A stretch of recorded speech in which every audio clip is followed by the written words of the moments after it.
We all feel like giving up sometimes. We all go through times where we feel like God is 1,000,000 miles away, but we don't have any idea what He's doing when we're tired, when we're weary, when we think we just can't go on. Most people are afraid to set great dreams and set big goals because of the fear of failure. There's something much worse than failure. It is the fear of failure. I want to remind you that failure is not final, it's formative. It is part of the process. It's part of the journey.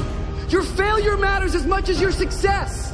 How do you think you're going to grow if you don't ever fail? Yet some of you have failed and you have decided, well, guess what? I'm a failure. No, failure is an event. It is never a person. I need you to make up in your mind that the only way you can lose is if you quit. I just need you to keep going. First, you cannot give up. When you enter into your long season, you've got to give it all you've got. When people go into a season of struggle, the first thing that they want to do is take a sabbatical. But whenever trouble comes, the only way that you can get through trouble is work your way through it. Make a declaration to yourself. Declare all-out war that you're going to get out of this rut. I suggest to you that if you are facing a challenge, don't stop. Stay busy. Work your plan.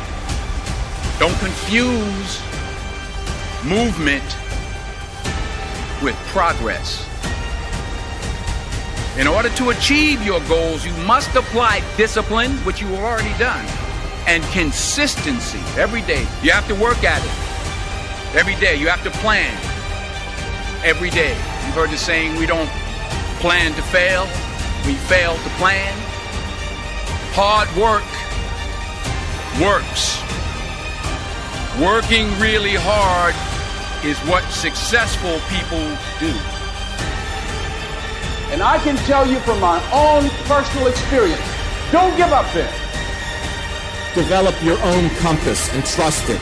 Take risks. Dare to fail. Remember, the first person through the wall always gets hurt. You're going to fall down, but the world doesn't care how many times you fall down as long as it's one fewer than the number of times you get back up. If you want to grow up, you want to be mature, there is no way to do it without pain. You can't grow up on easy street. And the very thing that discourages you is the very thing that develops you.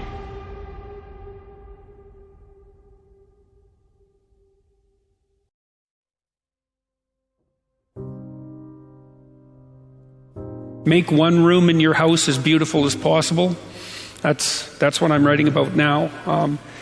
I talked a lot already about the necessity of cleaning your room, which is, in some sense a foolish piece of advice because it seems so obvious, but it's not obvious at all. And you'll find if you try it, especially if you're in a household that's not very functional, that you'll encounter obstacles that you couldn't imagine existed while you're trying to put your life in order. And you can take your surroundings beyond order and move towards beauty, and that's unbelievably useful because, well, beauty calls people to their higher being, I would say, and to make friends with beauty is to introduce yourself very carefully to one of the mysteries of life that make it worth living. Now, we teach things that are generally not taught in school, as I already have said, but I want to talk about another little factor. 90% of the visits to medical doctors are directly or indirectly related to stress. 90%. My stress level, and I face as many deadlines as anybody you know. It's always a book production, a class I'm teaching, a seminar I'm presenting, and each one of them requires time and concentration. Example, how many of you feel like I've made this talk before? Can I see your hand, please? Several hundred times. I made it yesterday. You know what I did between yesterday and today? I spent over 6 hours getting ready for today. You see, I think it would be arrogant if I thought I could stand up and spit it out just because I did it yesterday or hundreds of times. That's arrogance. When you respond to life instead of react to it, react is negative. You get sick, go to the doctor, she gives you a prescription, says, see me tomorrow. You walk in the next day, she said, uh-oh, it's not working. We're going to have to change their prescription. You get a little nervous. But if she smiled and said, hey, it's working. And so she's just responded, and you feel better because now you see some real hope in order to get ahead in life. Make friends with people who want the best for you. And that's a meditation on my own childhood and adolescence to some degree. I had friends who wanted the best for me and friends who didn't. And, they were friends who, some of them were aiming up and some of them were aiming down. And if you have a friend that's aiming down and you do something that's aiming up, then they're generally not that happy about it. They try to top your accomplishment with one of their own, hypothetical or real, or put down what you're doing, or offer you a cigarette if you're trying to quit and you've kind of done that successfully, or a drink if you've been drinking too much and are trying to stop being an alcoholic, or they're cynical and bitter and devoted towards no good. And sometimes that's family members too, and sometimes it's even part of you, But this chapter is an injunction to people, is like you have an ethical responsibility to take care of yourself, you have an ethical responsibility to surround yourself with people who have the courage and faith and wisdom to wish you well when you've done something good, and to stop you when you're doing something destructive. And if your friends aren't like that, then they're not your friends. And maintaining your friendships with them might not even be in their interest. And so it's a tricky argument to make, because I'm not saying, whenever anyone's in trouble, you should, push them into a ditch and then give them a couple of kicks. That's not the idea. The idea is that, but I had a couple of rules I didn't write about. One was be careful about whom you share good news with, and another was be careful about whom you share bad news with. And those rules ring in people's minds quite quickly. A friend is someone you can share good news with, You go to them and you say, hey, look, this good thing happened to me. And they say, look, I'm so happy that happened to you. Like, way to be. And they don't think, God damn it, why didn't that happen to me? And you didn't deserve it. Here's a bunch of reasons you're stupid and why it won't work. It's like, that's not helpful. And so I would say, if people are, the other thing people are doing, if they're trying to drag you down, let's say, is they're trying to see if you'll put up with it. Because they have this idea that maybe life isn't worth living and things aren't good, and that if they can besmirch, let's say, to use an archaic term, something that's pristine and good, then they demonstrate to themselves that there is no true ideal and that there's no necessary reason to be responsible and to strive forward. And so they use you as a test case. I'll just push you down into the low lobster bin and see how you respond. And if you put up with it, then yeah, my cynicism is fully justified.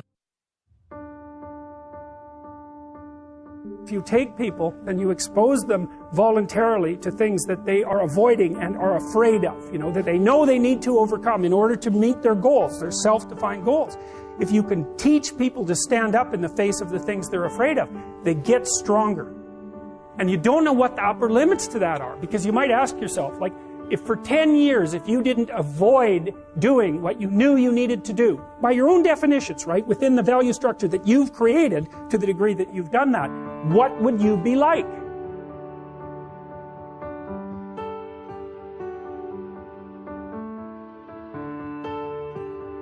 Greatness is not this wonderful, esoteric, elusive, God-like feature that only the special among us will ever taste. It's something that truly exists in all of us. It's very simple.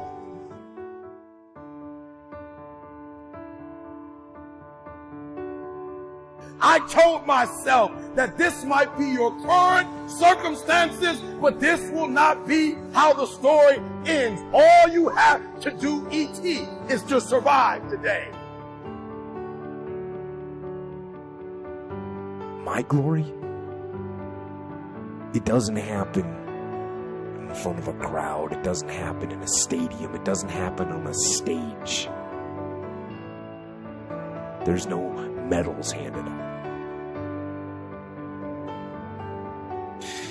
My glory happens in the darkness of the early morning, in solitude, alone, where I try. And I try and I try again to be everything that I possibly can be. The best that I possibly can be. Better than I was yesterday.